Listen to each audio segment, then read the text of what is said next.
بات کرتے رہے ہیں. پارٹیوں کے درمیان گفتگو ختم کبھی نہیں ہوتی. صحیح. بظاہر یہ ہے کہ بڑی بہت سخت فضا خراب بھی ہو, تلخی ہو بہت ہو, لیکن پھر بھی کوئی نہ کوئی کمیونیکیشن کا چینل کھلا رہتا ہے. آپ نے غور نہیں فرمایا, اتنا بڑا واقعہ ہو گیا ہے, میڈیا میں اس پہ بات ہی نہیں ہو رہی کہ خان صاحب نے لانگ مارچ تو کینسل کر دیا. کیوں؟ پریکٹیکلی کینسل کر دیا, اعلان نہیں کیا. آپ کی بات مان لی؟ نہیں, میری تو کیا ماننی تھی. دیکھیے نا, یہ ایک آئیڈیا ایک ذہن میں نہیں پیدا ہوتا, بعض اوقات بہت سے ذہنوں میں پیدا ہوتا ہے. میں تو کوئی ان سے رابطہ نہیں کیا جو بات کی ٹیلی ویژن پہ کی, اور بالکل فلاپ ہو جاتا ہے جیسے پہلے انہیں اس سے کوئی بہت زیادہ فائدہ نہیں, نقصان بھی نہیں ہوا, لیکن وہ خاص فائدہ نہیں ہوا. اتنے حبس میں آج وہ کہہ رہے تھے شیخ اوپرا کے جلسے میں کہ میں یہاں کھڑا ہوں اسٹیج پہ, یعنی تنہا اکیلا آدمی کھڑا ہوں, ارد گرد کوئی نہیں ہے, اور مجھے اتنے حبس محسوس ہو رہا ہے, گرمی محسوس ہو رہی ہے, تو آپ لوگوں کو کیا حال ہوگا. تو بڑی ہمت کی بات ہے. کل سائی بال کے جلسے میں بائی دی وے بیچ میں یہ بات آ گئی کہ لوگ بارش کے بعد سڑکیں بند ہو گئیں تو کھیتوں کی پگڈنڈیوں پر چلتے ہوئے آئے. وہ بات کل ادھوری رہ گئی تھی جلسے کی, اور جلسے تو بہت بڑے ان کے ہو رہے ہیں. خیر, بہرحال نواز شریف یہ چاہتے تھے کہ خان صاحب آئیں, پیپلز پارٹی بھی چاہتی تھی خان صاحب آئیں اپنے لوگوں کے ساتھ اسمبلی میں. اس پہ کچھ بات چیت ہوئی بھی, لیکن پھر آگے نہیں بڑھ سکی. لیکن ایک بات میں آپ سے کہتا ہوں, جو سب سے زیادہ اہم چیز کیا ہے, آخر کار یہ ڈائلاگ ہی ہوگا, اس کے سوا کوئی چارہ ہی نہیں ہے.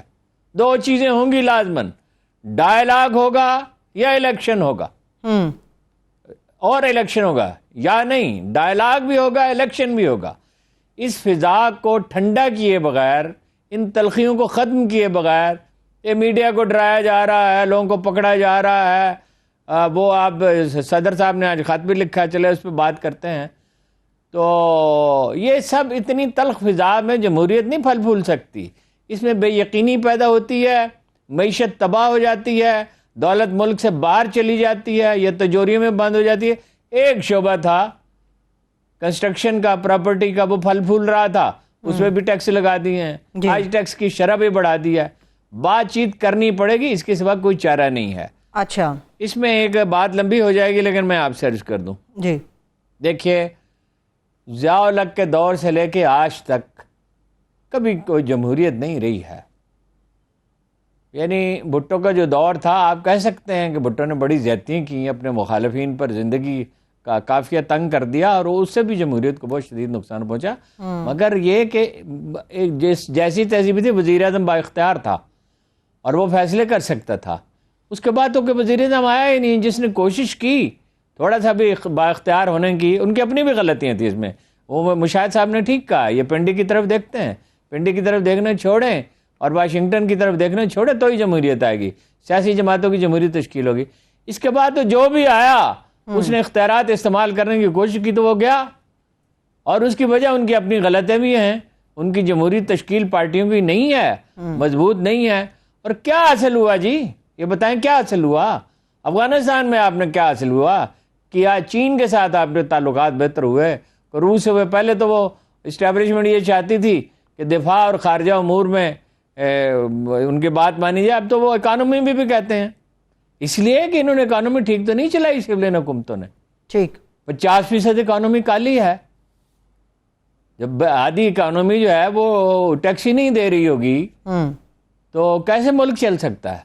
لیکن بہرحال وقت آ گیا ہے, اس پہ گفتگو کی جائے, اور کھل کے گفتگو کی جائے. اس پہ بھی گفتگو کی جائے کہ صدارتی نظام ہونا چاہیے یا نہیں ہونا چاہیے. ہوگا تو قومی اتفاق رائے سے ہوگا. یہ لوگوں کی آمادگی سے ہوتا ہے, یہ جبر سے نہیں ہوتا, دباؤ سے نہیں ہوتا. یہ اسٹیبلشمنٹ نہیں کر سکتی, یہ انٹیلیجنس ایجنسیاں نہیں کر سکتی, یہ کوئی ایک پارٹی بھی نہیں کر سکتی. یہ ایک فضا اس کی بنانی پڑے گی. اور دیکھیے, کسی اچھے آئیڈیا کو اس لیے نہیں ترک کر دینا چاہیے کہ وہ لوگ اس پہ آمادہ نہیں ہیں. آج نہیں تو کل, کل نہیں تو پرسوں. آمادہ تو ایک دن لوگوں کو ہونا ہی پڑے گا. وہ حقیقی جمہوریت آئے گی, سول ادارے بنیں گے تو پھر ہی ملک آگے چلے گا نا. ٹھیک ہے, چلیے سول اداروں کی بات کی, اس کے اوپر آتی ہوں, مگر کچھ پوائنٹس ابھی ادھورے ہیں. ہارون صاحب, آپ نے کہا کہ ڈائیلاگ ہونا چاہیے, الیکشن بھی ہوں گے اور ڈائیلاگ بھی ہوگا. بات چیت کیسے آگے بڑھے گی؟ عمران خان صاحب نے تو بیشتر ایسے نمبر ہیں جو کہ بلاک پہ رکھے ہوئے ہیں. بات چیت کیسے بڑھے گی؟ ڈائیلاگ کیسے ہوگا؟ نہیں وہ بلاک کیے ہوئے تھے، اب بلاک کیے ہوئے جہاں تک مجھے معلوم ہے نہیں ہے، اگرچہ میری بہت دن سے ان سے بات نہیں ہوئی، ملاقات بھی نہیں ہوئی، لیکن اب نہیں ہے بلاک کیے ہوئے۔ اور یہ پتہ چل جائے گا، دیکھیے یہ 17 جولائی بہت اہم ہے۔ اگر 17 جولائی کے الیکشن فیئر ہوتے ہیں، ٹھیک 100% فیئر کا تو سوال ہی نہیں پیدا ہوتا، نون لیگ کو آپ دھاندلی سے نہیں روک سکتے۔ ایک کانسٹیبل ہے یا ایک پٹواری ہے جو اس کی ساری زندگی کی عادات ہیں 50 سال سے 40 سال سے، وہ انہیں چھوڑ نہیں سکتا۔ لیکن اگر اسٹیبلشمنٹ ان کی پشت پناہی نہ کرے، اگر الیکشن کمیشن فیئر رہے، الیکشن کمیشن نے ابھی بہت ناقص فیصلہ دیا ہے، اب سپریم کورٹ ہی اس کو روکے تو روکے، یہ جو بجلی کی سبسڈی کا ہے، بجلی کی سبسڈی اگر دینی ہے تو الیکشن کے بعد ہونی چاہیے۔ اب اللہ پیسے زہر کھانے کے نہیں ہیں اور سبسڈی دے رہے ہیں۔ 17 جولائی کو فیئر الیکشن ہو جائیں، ٹھیک ہے، جو بھی جیتے، نون لیگ جیت جائے، یہ نہیں سوال کون جیتا ہے۔ لوگ اندھے نہیں ہیں، میڈیا بھی دیکھ رہا ہوگا اور انٹرنیشنل آبزرور بھی دیکھ رہے ہوں گے، تنظیمیں بھی اب موجود ہیں، فافن موجود ہے، پتہ چل جائے گا۔ بائی اینڈ لارج اگر فیئر الیکشن ہوتے ہیں تو نیشنل ڈائلاگ کی راہ ہموار ہو سکتی ہے۔ ٹھیک ہے ہارون صاحب، ویسے پہلا الیکشن قدم رکھا جا سکتا ہے۔ ٹھیک ہے، ویسے الیکشن کمیشن نے جو بجلی سبسڈی والا معاملہ ہے 17 جولائی تک اسے معطل کر دیا ہے، یہ ان کی طرف سے فیصلہ آ گیا ہے سامنے کہ 17 جولائی تک اس پہ کوئی بھی امپلیمنٹیشن نہیں ہوگی۔ اب مگر 17 جولائی کیا مطلب، اس کی تو بالکل اس کی اجازت ہی نہیں دینی چاہیے تھی، سیدھا کہنا چاہیے تھا جو حکومت بنے گی وہ فیصلہ کرے گی، ٹھیک ہے، اور اس کا ہم جائزہ لیں گے بعد میں۔ ٹھیک ہے، گرینڈ نیشنل ڈائیلاگ کے لیے تمام کو تمام سے بات کرنا ہوگی، کیا عمران خان صاحب میاں نواز شریف صاحب سے بات کریں گے؟ نہیں، اس طرح نہیں ہوتا، یہ بات چیت ہوتی ہے ہمیشہ خاموشی کے ساتھ۔ سوال یہ ہے کہ پہلے تو بڑے فریق جو ہیں وہ ہیں عمران خان اور اسٹیبلشمنٹ، ان کے درمیان بات ہو، اور اس بات کا آغاز ہو جائے گا 18 جولائی کو اگر فیئر الیکشن ہوگا۔ یہ میرا اندازہ ہے، میری معلومات نہیں ہے۔ ٹھیک ہے، بات چیت کی راہ ہموار تب ہوتی ہے ہارون 18 صاحب، جولائی کو آغاز ہو سکتا ہے اس کا۔ شرائط کیا ہوں گی گرینڈ نیشنل ڈائیلاگ کی؟ آبویسلی نواز شریف یہ چاہیں گے اور پیپلز پارٹی بھی، خاص طور پر نواز شریف، کہ وہ نیشنل اسمبلی میں آئیں، اس سے انہیں دھچکا تو پہنچے گا، لیکن اگر اس کے بدلے میں وہ یہ اپنی بات منوا لیں کہ اوورسیز پاکستانیز کے ووٹ بحال کر دیجئے، مشکل بہت ہے، یہ آسان کام نہیں ہے، لیکن مشکل کام ہی کرنے ہوتے ہیں۔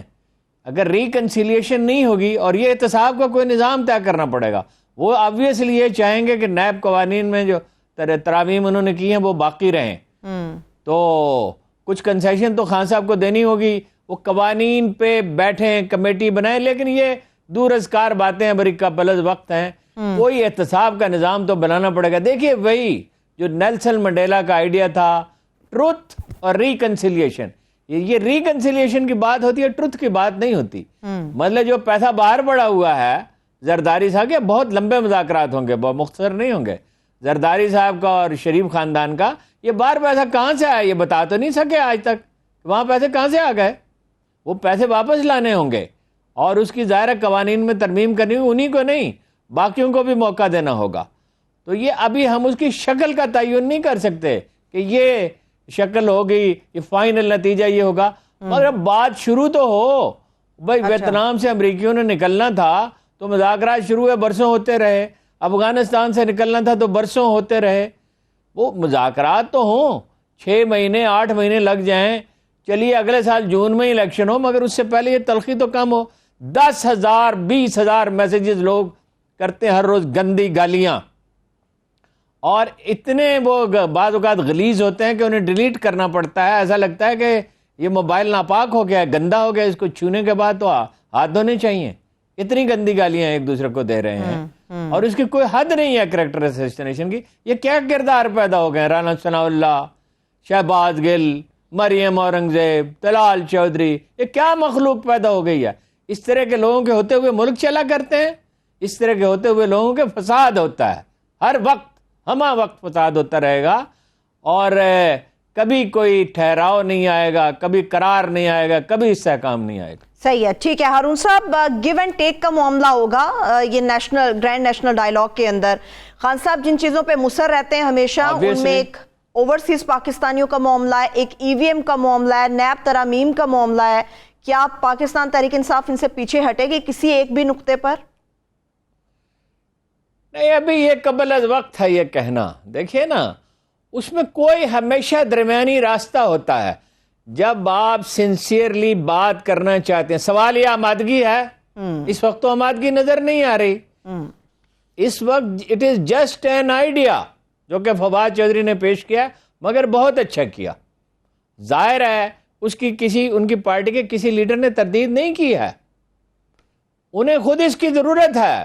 سب سے زیادہ ضرورت اس وقت پی ٹی آئی کو ہے, صحیح, مگر مگر دوسروں کو بھی ضرورت ہے. اسٹیبلشمنٹ جس شدید دباؤ کا شکار ہے وہ آپ کوئی اس کا اندازہ ہی نہیں کر سکتا.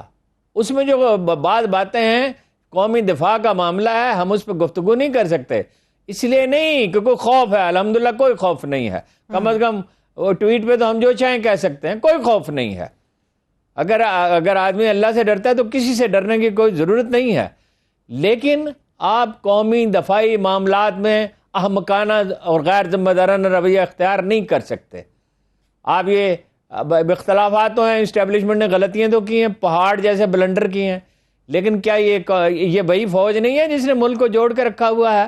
آئین نے تو نہیں جوڑ کے رکھا ہوا. آئین کو کون مانتا ہے؟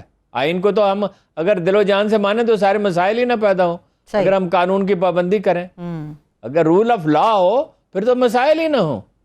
صحیح ہے, ٹھیک ہے. آپ نے چلیے فوج کی بات کی, یہیں سے آگے بڑھ جاتے ہیں. ہارون صاحب, کیا فوج ہمارے سویلین اداروں کو مضبوط کرنے میں کوئی مدد دے سکتی ہے؟ ہمیشہ ہر مشکل میں مدد کرتی ہے پاکستان کی. نہیں, مدد کرنی ہوگی نا. مجھے ابھی آمادگی ہے یا نہیں مجھے نہیں معلوم. اچھا, مدد کرنی ہوگی نا. دیکھیے میں اس کی ایک مثال آپ کو دی تھی کہ فرانس میں پچھلی صدی میں تعلیمی نظام بالکل تباہ ہو گیا. اب فرانس جو ہے وہ تو ایک ترقی یافتہ جمہوری ملک ہے. ہر وہ چیز اس میں موجود ہے جو ایک جمہوری ملک میں ہونی چاہیے. روایات موجود ہیں, پارلیمنٹ موجود ہے, نظام صدارتی ہے, اور اظہار رائے کی آزادی ہے ہر طرح سے. مگر تعلیمی نظام تباہ ہو گیا. تو تعلیمی نظام کے لیے فوج سے درخواست کی گئی. بڑی حیرت انگیز بات ہے. ہماری فوج کے بھی ایجوکیشن کور بڑی مضبوط ہے اور وہ مدد کر سکتی ہے. یہ زلزلوں میں مدد کر سکتی ہے, سیلاب میں کر سکتی ہے, اور کوئی آفات ہوتی ہیں اس میں کر سکتی ہے. اب تو خارجہ پالیسی میں بھی یعنی بہت رول انہوں نے پلے کیا ہے. ابھی قطر میں گیس کے معاملے پہ بھی کہا جا رہا ہے کہ انہوں نے بات کی ہے, اور وہ عربوں سے تو اور چینیوں سے بھی. اگر کوئی اعتماد, اگرچہ چینی ناخوش ہیں, انہوں نے آپ کو وہ اس اجلاس میں نہیں بلایا, کیا وہ تنظیم کا نام ہے, برکس. لیکن اگر چین کو کوئی اعتماد ہے تو وہ فوج پہ ہے نا, صحیح, سیولینز پہ تو نہیں ہے. صحیح, ٹھیک. فوج سے انہوں نے گارنٹی مانگی تھی نا. مجھے نہیں پتا کہ وہ کرنا چاہتے ہیں اس وقت آمادگی ہے یا نہیں, لیکن آپشن تو اس کے سوا کوئی ہے نہیں. یہی ایک واحد آپشن ہے. صحیح ہے, ٹھیک ہے. مفاہمت ہو. مفاہمت یہ نہیں ہے کہ ایک دوسرے کو معاف کر دیں اور پاور شیئرنگ کا کوئی فارمولہ بنا لیں, جیسے وہ سو کالڈ میثاق جمہوریت میں تھا, جس کا نہ کوئی وہ میثاق ہے اور نہ جمہوریت ہے, اس میں کچھ بھی نہیں ہے. لیکن یہ ہے کہ وہ اصول طے کیے جائیں, اور وہ بات وہ ہے جو مشاہد صاحب نے کہی ہے. صحیح, صحیح ہے کہ بھائی آپ راول پنڈی کی طرف مت دیکھیں سیاسی جماعتیں, اور واشنگٹن کی طرف مت دیکھیں. صحیح, ٹھیک ہے, ٹھیک ہے. ہارون صاحب, لیکن بنیادی سوال تو اپنی جگہ ابھی بھی موجود ہے کہ جمہوریت کی بات تو ہوتی ہے, مگر یہ گاڑی پٹری پر چڑھتی کیوں نہیں ہے؟ وجہ کیا ہے اس کی؟ وجہ غیر جمہوری رویے ہیں. اتنا تو میں نے ایکسپلین کر دیا, آگے چلیں نا. صحیح ہے, ٹھیک ہے, غیر جمہوری رویے ہیں. ٹھیک ہے. ہارون صاحب, عمران خان صاحب کی مضبوطی میں چند اہم کردار ہیں, اور خاص طور پہ اسٹیبلشمنٹ کے حوالے سے آپ نے بات کی. قریشی صاحب, اسد عمر صاحب تھے, اور پرویز خٹک صاحب, جنہوں نے معاملات آگے بڑھائے. قریشی صاحب کے بارے میں خبریں ہیں کہ وہ شاید پاکستان پیپلز پارٹی کرنے جا رہے ہیں. نہیں, میں تو اس کی پرسوں ہی تردید کر دی تھی. یہ مذکر خیز بات ہے. ان حالات میں وہ کیسے چھوڑ سکتے ہیں؟ دیکھیے وہ قصہ اس طرح شروع ہوا کہ ایک ٹویٹ اکاؤنٹ ہے راجہ ریاض کا, اور اس پہ یہ خبر آئی کہ 2 گھنٹے کی ملاقات ہوئی ہے, طویل ملاقات ہوئی شاہ محمود قریشی کی, بلاول بھٹو کی. وہ ہمارے ہی آج ایک پروگرام میں انہوں نے واضح کیا, راجہ ریاض نے, کہ میرا تو کوئی ٹویٹر اکاؤنٹ ہے ہی نہیں. تو اس کی بنیاد ہی ختم ہو گئی. اور یہ امکانہ بات ہے, ان حالات میں بلاول بھٹو سے جا کے ملیں گے وہ. دیکھیے آپ دیکھتے ہیں ایک ٹویٹ ہوتا ہے مستقل طور پہ چودھری نثار علی خان کے نام سے, ان کا کوئی اکاؤنٹ ہی نہیں ہے. چودھری نثار علی خان کا میں پھر وہ لطیفے والی بات ہو جائے گی. میں نے جب آخری دفعہ ان سے ملا تھا تو وہ ٹیلی فون کسی کو دے رہے تھے کہ ڈائل کر دے. اب خیر انہوں نے سیکھ لیا ہوگا تو بہت پرانی بات ہے, بہت عرصے سے ملاقات نہیں ہوئی. وہ تو ٹیلی فون استعمال ہی نہیں کرتے, موبائل اپنے پاس رکھتے ہی نہیں ہیں نثار علی خان. تو ٹویٹر اکاؤنٹ کہاں سے آ گیا ان کا؟ بہت سے لوگوں کے جعلی اکاؤنٹ ہے. اعتزاز حسن کا بھی میرا خیال 100% جعلی ہے جی. چودھری نثار علی خان کا بھی جعلی ہے. راجہ اس کی کوئی بنیاد ہی نہیں ہے. ان حالات میں نہیں شاہ محمود قریشی پارٹی کو چھوڑ سکتے ہیں, مگر اس وقت جب کوئی ایشو ہو, اس وقت کیا ایشو ہے؟ ٹھیک, پارٹی نے انہیں اتنی اہمیت دی ہے, اتنا بڑا عہدہ دیا ہے, اور انہوں نے خود بھی تردید کر دی ہے. صحیح ہے, ٹھیک ہے. ایک بریک کی طرف ابھی چلتے ہیں, بریک سے ہم واپس آئیں گے. صدر پاکستان نے وزیر اعظم پاکستان کو جو نہایت اہم خط لکھا ہے اس سے متعلق بھی ہارون صاحب کا تجزیہ لیں گے, مگر اس کے ساتھ ساتھ موجودہ سیاسی صورتحال کے اندر کہا جا رہا ہے کہ جو پنجاب کا الیکشن ہے وہ بڑی اہمیت کا حامل اس لیے بھی ہے کیونکہ وہ ہماری سمت کو تعین کرے گا, اس کا سمت کا کہ کس طرف پاکستان جا رہا ہے, کس طرف ہمارا سسٹم جا رہا ہے. بریک سے واپس آ کے اس پہ بات کریں گے, ہمارے ساتھ رہیے. بریک کے بعد ایک بار پھر سے پروگرام میں ہم آپ کو خوش آمدید کہتے ہیں. ہارون صاحب, عمران خان صاحب کے جلسوں کے حوالے سے آپ نے بات کی تھی, ہمیشہ ایک بات وہ ریپیٹ کرتے ہیں اور بار بار کرتے ہیں کہ یہ سیاست نہیں ہے, حقیقی آزادی کی جنگ ہے. اس بات کا مطلب کیا ہے کہ یہ حقیقی آزادی کی جنگ ہے؟ نہیں, یہ تو دیکھیے کئی دفعہ ہم کہہ چکے ہیں نا کہ جو اپنا امپیریلزم کے خلاف جب آواز اٹھاتے ہیں, جیسے بھٹو کہتے تھے, تو یہ اس میں وہی بلبلہ پیدا ہو جاتا ہے جو حقیقی آزادی میں. ظاہر ہے وہ امریکہ کے خلاف بات کر رہے ہیں, اس میں جو خواجہ اعظم صاحب نے جو کچھ کہا تھا اس کی تردید کرنے کی بجائے اس پہ رویے سے انہوں نے اس کی تردید کر دی کہ اس سے ڈونلڈ لو سے معافی مانگ لی. اس کے برعکس انہوں نے شیخوپورہ کے جلسے میں کہا, لاہور میں بھی ویسے جلسہ کیا کہ امریکہ کون ہوتا ہے مجھے روس کے دورے سے روکنے والا. صحیح. اور یہ بھی کہا کہ اپنے ہاں تو آپ ایک چپراسی بھی اگر ضمانت پہ رہا ہو تو اسے نوکری نہیں دیتے, اور یہاں آپ نے ہم پہ ان لوگوں کو مسلط کر دیا ہے. ٹھیک. باقی تو ان کی تھیم تو وہی ہے, الیکشن کمیشن کو وہ جانبدار قرار دے رہے ہیں, وہ کہہ رہے ہیں دھاندلی کا بندوبست کیا گیا ہے. ایک اور بات جو اس پروگرام میں کہی جاتی رہی ہے وہ انہوں نے آج کہی بڑی زور دے کر کہ بھائی ایک ایک گھر کا دروازہ کھٹکھٹائیں. غالباً اور لوگوں نے بھی ان سے کہا ہوگا. ایک انکشاف یہ ہوا ہے, بڑا دلچسپ ایک انکشاف ہوا ہے کہ ہر روز بلا ناغہ 2 گھنٹے کی میٹنگ ہوتی ہے پارٹی کی, پی ٹی آئی کی, کہ دھاندلی کو کیسے روکا جا سکتا ہے. اس سے میں یہ گمان کرتا ہوں کہ بھائی اگر وہ طریقے وضع کریں گے, وہ کوشش کریں گے, نون لیگ والے موسٹ پروبیبلی وہ یہ کریں گے کہ جہاں کہیں پی ٹی آئی کے ووٹر زیادہ وہاں جھگڑا کریں گے. وہ میتھڈ خوب سمجھتے ہیں. لیکن اگر یہ تیار ہیں اور افرادی قوت بھی ہے اور ان کو صحیح ہدایات بھی ہیں, ہدایات یہ ہونی چاہیے کہ ڈٹ کے کھڑے ہو جاؤ, مگر گولی نہیں چلانی اور گالی نہیں دینی. جو یہ بہت 2 سادہ سے اصول ہیں. دلیل دیں, اونچی آواز سے بے شک بولیں, مگر ناروا لفظ نہ کہیں. بابا افسوس کہ کارکنوں کی کوئی تربیت ہی نہیں ہے. صحیح. اور تربیت اگر ہوتی تو نوبت یہاں تک نہ آتی. حکومت الٹا بھی لٹک جاتی تو نہیں جیت سکتی تھی, کیونکہ پاپولیرٹی تو ان کی زیادہ ہے. بہرحال یہ تو اب اسٹیبلشمنٹ کو فیصلہ کرنا ہے اور الیکشن کمیشن کو فیصلہ کرنا ہے. اور ان کی جو کیپیسٹی ہے اس کا مقابلہ کر, نون لیگ کی دھاندلی کرنے کی جو کیپیسٹی اس کا مقابلہ وہ کر سکتے ہیں. صحیح ہے, ٹھیک ہے. ایک اور بھی بات ہے, باقی تو انہوں نے کوئی نئی بات نہیں کہی ہے, ورکر کو موٹیویٹ کیا ہے اور امید پیدا کی ہے ان کے اندر. اور میرا یہ خیال ہے کہ وہ جو خان صاحب کے جلسوں کا کچھ اثر تو ہوگا. ٹھیک ہے. ہارون صاحب, ایک اور بھی بات اٹھ رہی ہے کہ اپنے ہی لگائے ہوئے آئی جی اور چیف سیکرٹری ہیں, تو اب ان کے اوپر تنقید کس بات کی ہو رہی ہے؟ تنقید اس لیے ہو رہی ہے کہ ان کے خیال میں ان کی تعریف بھی کی بہت. یہ only Imran Khan can do that. مطلب یہ ان کی سادگی ہے, یہ جو بھی ہے کہ میں نے تو آپ کو اس لیے لگایا تھا کہ آپ ایماندار لوگ ہیں. مطلب یہ بھی تو کہا نا کہ ایماندار ہیں, مگر اب آپ ان کا خیال ہے کہ صوبائی حکومت انہیں استعمال کر رہی ہے. تو ظاہر ہے اب مجھے نہیں پتا چیف سیکرٹری کتنا استعمال ہو رہے ہیں یا نہیں ہو رہے. ان کی شہرت تو اچھی ہے, آئی جی کی بھی شہرت اچھی ہے, لیکن وہ چیف منسٹر ویسے آئی جی اور چیف سیکرٹری کا محتاج تو نہیں ہے. اگر ان کو استعمال کرنا ہو تو وہ براہ راست پولیس افسروں سے, حمزہ صاحب تو پولیس افسر لگواتے رہے ہیں جب وہ چیف منسٹر نہیں بھی تھے. ہر ایک کو پتہ ہے اس بات کا کہ وہ لگاتے تھے پولیس افسر. تو بہرحال وہ تو ان پہ اس لیے تنقید کر رہے ہیں, اور دھمکی بھی دی پولیس کو کہ ہم ایک ایک کا نام نوٹ کر رہے ہیں. لیکن میرا نہیں خیال کہ اس کا کوئی اثر ہوتا ہے. وہ حکومت وقت کا ہی ساتھ دیتے ہیں, کچھ دباؤ پیدا ہو سکتا ہے اس سے. ٹھیک ہے، چلیے ہارون صاحب، حالیہ الیکشن جو ہونے جا رہے ہیں پنجاب کے اندر، کیا وہ بھی دباؤ مزید بڑھائیں گے؟ کتنے اہم ہیں آئندہ آنے والے دنوں کے لیے؟ کس پہ دباؤ بڑھائیں گے؟ مخالفین ایک دوسرے کے اوپر دباؤ بڑھا رہے ہیں، کوئی کہہ رہا ہے میں جیتوں گا، کوئی کہہ رہا ہے میں جیتوں گا، ظاہر ہے تو دباؤ تو ہے ہی، اس وقت تو بڑی کشیدگی ہے ماحول میں۔ صحیح ہے، ٹھیک ہے۔ ان الیکشنز پہ مستقبل کا انحصار ہے بہت سی چیزوں کا، اور اس میں ایک ہی مرکزی نقطہ ہے جو اسٹیبلشمنٹ کو بھی سمجھنا چاہیے، حکومت کو بھی سمجھنا چاہیے، پی ٹی آئی کو بھی سمجھنا چاہیے۔ اگر اس میں دھاندلی کی کوشش کی گئی، اس میں مجھے اندیشہ ہے، خون ریزی کا بھی اندیشہ ہے۔ بہرحال فوج کو اور رینجرز کو الرٹ رہنا چاہیے، اور جو پولنگ اسٹیشن لاہور کے بہت سینسٹیو ہیں۔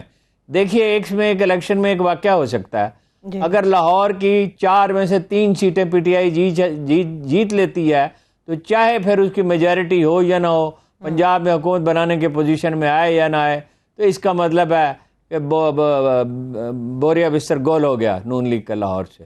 اور یہ بھی ممکن ہے کہ 4 کی 4 جیت لے اگر دھاندلی نہ ہو، اس لیے کہ یہ پچھلی دفعہ بھی تو انہوں نے ہی جیتی تھی نا۔ صحیح، ٹھیک ہے۔ ہارون صاحب، بڑی امپورٹنس ہے یا لائم لائٹ میں پنجاب کا صرف الیکشن ہے، 24 جولائی کو سیکنڈ فیز ہے کراچی کے اندر، سندھ کے اندر انتخابات کا، اس کے اوپر کوئی بات کیوں نہیں ہو رہی؟ وہ اسی وجہ سے یہ پنجاب کے الیکشن کی وجہ سے پس منظر میں چلا گیا ہے۔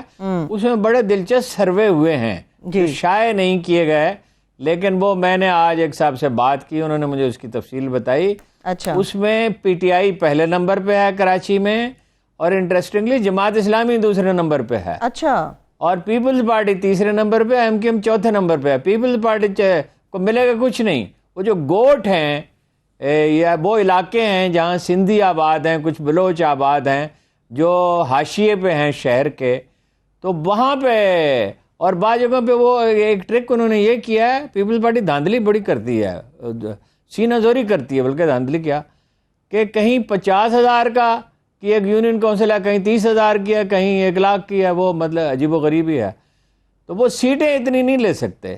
اور پی ٹی آئی کا مسئلہ یہ ہے کہ وہ اس کی تنظیم کا کوئی حال ہی نہیں ہے۔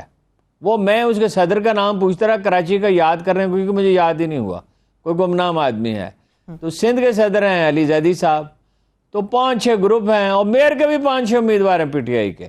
پی ٹی آئی کے لوگوں میں کبھی کوہین نہیں ہوتا، اکٹھے کبھی نہیں ہوتے، انرجی بہت زیادہ ہے، دوسروں سے بھی لڑتے ہیں، آپس میں بھی لڑتے رہتے ہیں۔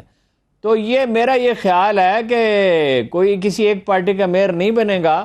اچھا، اور جماعت اسلامی نے بڑی ریاضت کی ہے، اور جماعت اسلامی نے ایک اور کام کر رہی ہے، وہ لنک کر رہی ہے نعمت اللہ خان سے۔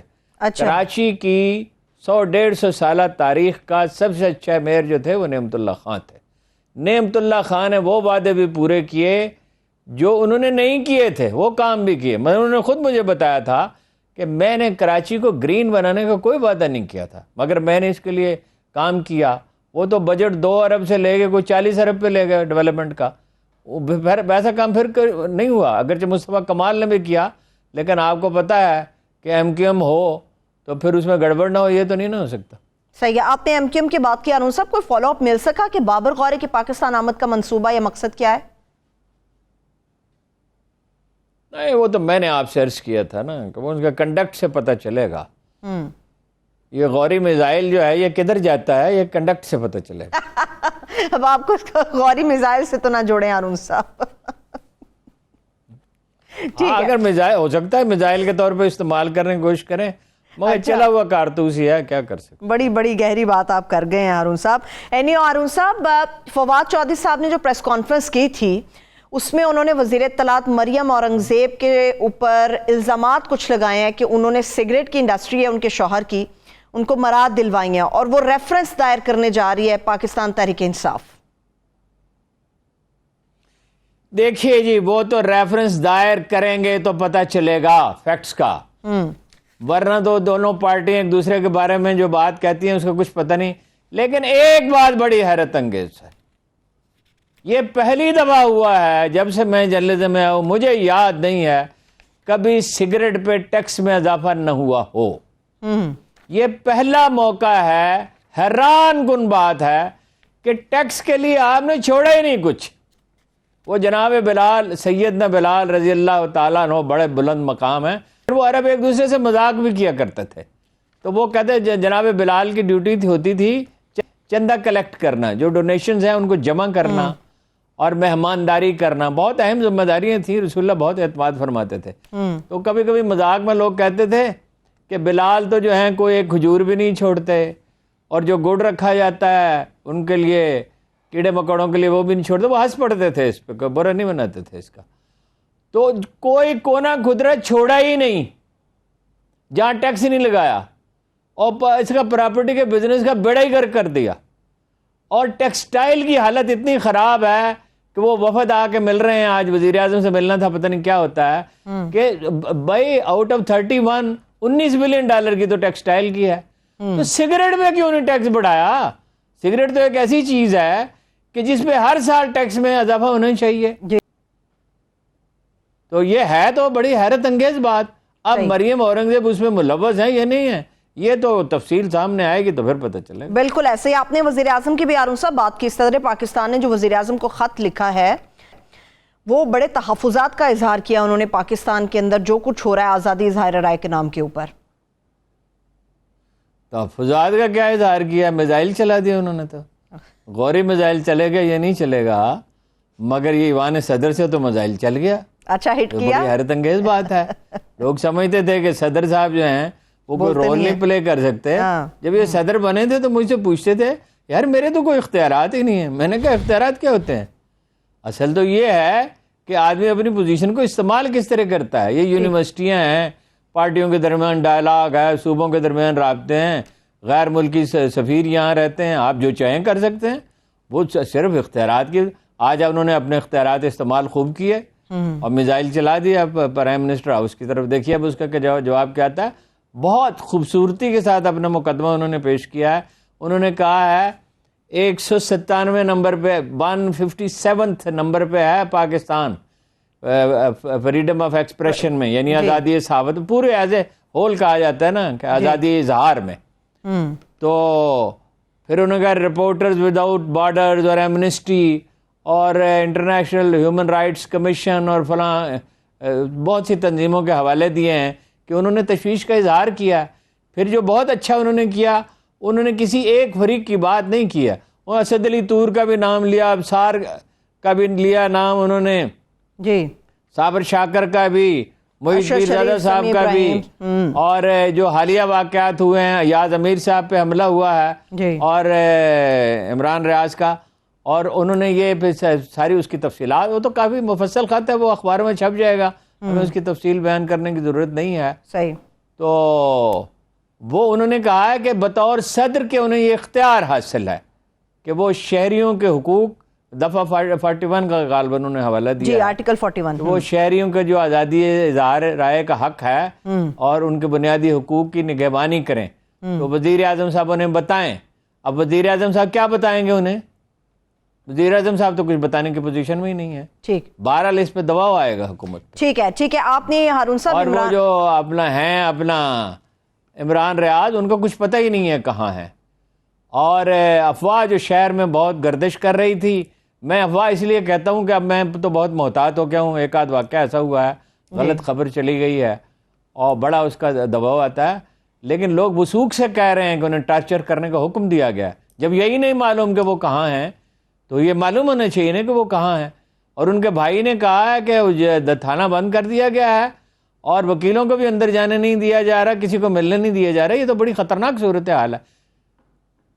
صحیح، ٹھیک ہے. چلیے بریک لے لیتے ہیں.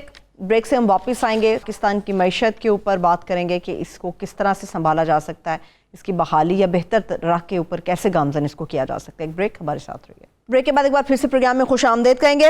ہارون صاحب اکانومی پر تو بات کریں گے، مگر جو اسٹیٹ بینک آف پاکستان نے مانیٹری پالیسی کا اعلان کیا ہے، پاکستان دنیا کے 15 ایسے ٹاپ کنٹریز ہیں جن میں شرح سود بہت زیادہ ہائی ہے. اس کے باوجود سری لنکا کا دیوالیہ نکلا ہوا ہے مگر شرح سود وہاں پر بھی پاکستان سے کم ہے. تو ایسے میں ترقی کیسے ہوگی جب وفاقی شرعی عدالت بھی کہتی ہے کہ سود ویسے ہی حرام ہے؟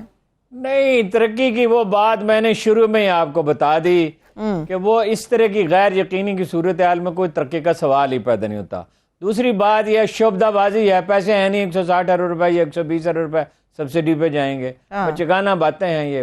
وہ تو ٹھہراؤ آئے گا، قرار آئے گا کو $25 بلین تو آپ کو واپس کرنے اس سال کہاں سے واپس کریں گے؟ اور وہ کہہ رہے ہیں کہ جی پاکستان کے دیوالیہ ہونے کا خطرہ ختم ہو گیا. کہاں ختم ہوا؟ زر مبادلہ کے تو ذخائر ہیں ہی نہیں آپ کے پاس. 1.5-2 مہینے کے لیے زر مبادلہ کے ذخائر ہیں. بڑی خطرناک صورتحال ہے. صحیح ہے. تو اس میں یہ اکانومی کو سلو ڈاؤن کرنے کے لیے کیا جاتا ہے کہ یہ وہ ٹھہراؤ آ جائے.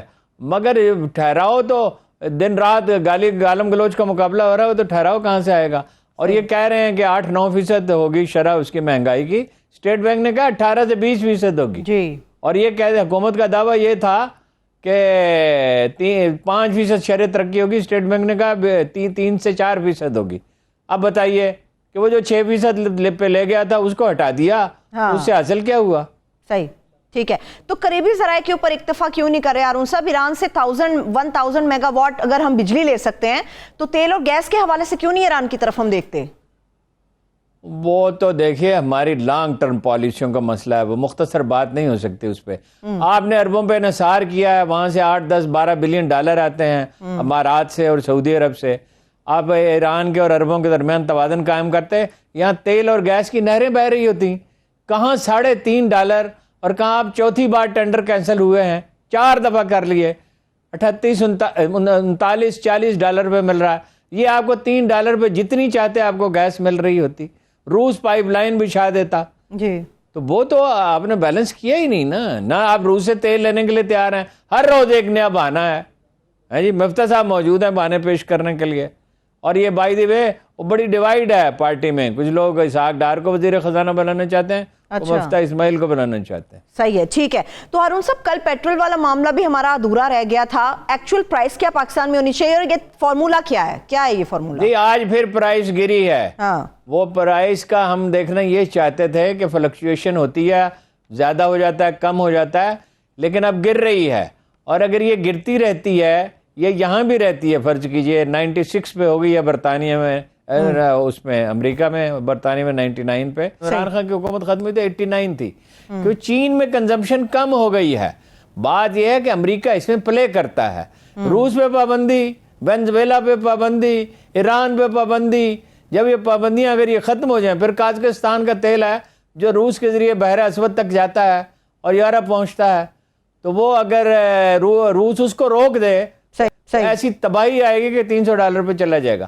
بہرحال پاکستان کی امید, پاکستان جیسے ملکوں کی اس چیز سے وابستہ ہے کہ یہ پرائس اگر آ جاتی ہے 70-80 پہ, اس کی جو ماہرین جو کہتے ہیں نا کہ پرائس کیا ہونی چاہیے, ایکسپرٹس بتاتے ہیں ہمیشہ کہ یعنی مارکیٹ کی صورتحال اور سپلائی کی اگر نارمل ہو جائے, اس کی قیمت ہونی چاہیے $70. اچھا. اگر $70 ہو جاتی ہے تو پاکستان کے ڈیفالٹ کا خطرہ ختم ہو جائے گا, اکانومی کے سنبھلنے کا امکان پیدا ہو جائے گا, اگر جس کا انحصار سیاسی استحکام پر بھی ہے. صحیح ہے, ٹھیک ہے. ہارون صاحب مفتیٰ اسماعیل صاحب نے یہ بھی کلیم کیا ہے کہ جتنی بجلی اس وقت ہم لوگ بنا رہے ہیں, عمران خان صاحب اسے آدھی بناتے تھے, اس کے باوجود یونٹ جو ہے وہ $8 مہنگا ہو گیا ہے. سو سستے ذرائع کون سے جن سے بجلی بنائی جا سکتی ہے اور کم قیمت میں لوگوں کو میسر آ سکے؟ بھائی مفتیٰ اسماعیل صاحب کی اس طرح کی جو تقریریں ہیں نا, اس طرح مذاکرہ خیز, میں معافی چاہتا ہوں, اس کو چھوڑ دیا کریں. عمران خان نے بجلی نہیں بنائی, اور بجلی کی تو آپ کی کیپیسٹی بے حساب ہے. آپ نے لگائے مہنگے اپنا کوئلہ سے چلنے والے اور گیس سے چلنے والے اور پٹرول پہ چلنے والے. کو مذاق ہے؟ پانی سے چلنے والی بجلی ہونی چاہیے تھی, 3-3.5 سال میں مکمل ہو جاتا ہے. عمران خان صاحب کی کوئی کوتاہی ہے گیس کے معاملے میں بھی, اور پانی کے وہاں خیبر پختونخوا میں لگ سکتے تھے, لیکن اس کو رونے سے کیا حاصل ہے؟ اب اصل بات سادہ ہے جو شوکت ترین صاحب نے کہی ہے کہ بھائی آپ نے مہنگے یونٹ لگا لیے اور اب آپ کے پاس پیسے خریدنے کے لیے پیسے نہیں ہیں. اصل بات یہ ہے. تو وہ تھر سے جو ماہرین ہیں وہ یہ کہہ رہے ہیں کہ اگر ایک پرائیویٹ ادارہ جو ہے وہ ادارہ وہاں بنا رہا ہے بجلی اپنا تھر کے کوئلے سے, کوئلے کی خاص قسم ہے, انڈیا سے بنا رہا ہے, ہم بھی بنا سکتے ہیں, لیکن یہ ہے کہ بہت سی لابیز کے بہت سے انٹرسٹ ہوتے ہیں. ایران سے لے سکتے ہیں, تھر کے کوئلے سے بنا سکتے ہیں, پانی سے بنا سکتے ہیں, لیکن اس کے لیے پیشنس چاہیے نا, ایک دن میں تو یہ کام نہیں ہوتا. صحیح ہے, ٹھیک ہے. چلیے ہارون صاحب, آخری میرے پاس کو 4 منٹ ہیں. ایک اہم معاملہ ہے پاکستان انڈیا کے درمیان جو سرحد ہے, قصور کا بارڈر لگتا ہے, اس سے متعلق کوئی خبر آپ کے پاس ہے, وہ ذرا ڈیٹیل ہمارے ساتھ شیئر کریں. نہیں, وہ تو میں آپ کو بتا چکا ہوں, اور نام بھی میں نے آپ کو لکھوا دیے تھے, آپ کے پاس نہیں ہے. میرے پاس موجود ہے ہارون صاحب. یہ ہوا ہے, میں دیکھیں, میں اپنے کاغذ دیکھ لوں, تو وہ نام عدنان علی ہے, سیف ہیں اور لطیف, یہ 3 نام ہیں. یہ ہے. اچھا, بات یہ ہے کہ سیف اور لطیف جو ہیں یہ تو اوکاڑا کے رہنے والے ہیں, ٹھیک ہے, اور یہ اپنا سسرال ہے ان کا قصور میں, تو ان بیچاروں کو تو پتہ ہی نہیں تھا. معاملہ وہاں عجیب و غریب ہے. کیا معاملہ یہ ہے کہ باڑ وہاں نہیں لگائے گی, ویسے بارڈر پہ باڑ لگی ہوئی ہے, لیکن ٹھیک سرحد پہ نہیں لگائی گئی. وہ انڈینز کا پتہ نہیں کیا اس میں مقصد تھا, وہ جتنا جہاں باڑ انہیں لگانی چاہیے اس سے پیچھے ہٹ کے لگائی ہے, مطلب 50 گز یا 100 گز یا 200 گز. میں نے وہ یہ پوچھا نہیں کہ وہ کتنا ایریا ہے. بعض اوقات لوگ اس میں چلے جاتے ہیں کیونکہ وہ تو باڑ کو سرحد سمجھا جاتا ہے نا. میں خود یہ سمجھتا تھا کہ باڑ ہی سرحد ہے, تو میں نے دیکھی ہے وہاں, کئی دفعہ میں گیا ہوں. اچھا, وہ لوگ وہاں چلے جاتے ہیں, انڈین انہیں پکڑ کے لے جاتے ہیں. اچھا, یہ عدنان علی جو ہے یہ تو, اچھا یہ تینوں ینگ ہیں, یہ کوئی میچور لوگ نہیں ہیں جو معاملات کو سمجھتے ہوں. ان کو 1.5 سے 2 سال پہلے ان کو پکڑ لیا گیا, اور یہاں سے وزیر داخلہ تھے جناب اپنا شیخ رشید صاحب, تو انہیں کہاں فرصت ہے اس طرح کی چیزوں کو دیکھنے کے لیے. بہت شکریہ, تھینک یو سو مچ ہارون صاحب. دیکھنے والے اجازت دیجیے, اپنا خیال رکھیے, خدا حافظ.